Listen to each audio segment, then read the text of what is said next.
How to create passkeys in KuCoin application using your smartphone. Hi everyone, welcome back to Trading for Beginners. If you are trying to secure your crypto account and making login faster without passwords, you can easily create passkeys in KuCoin. First of all, launch open the KuCoin application on your device and log into your account.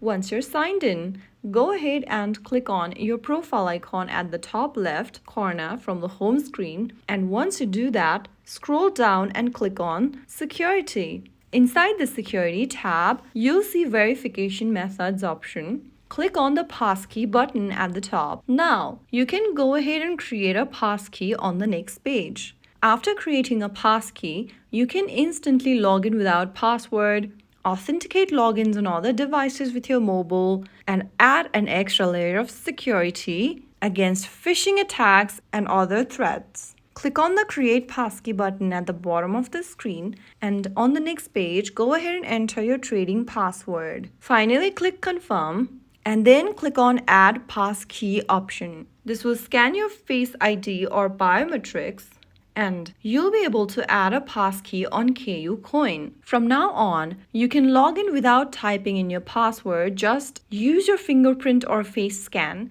It makes your account both safer and easier to access. If you found the video helpful, don't forget to like, share, and subscribe to our channel. I will be back again in the next video. Thank you for watching.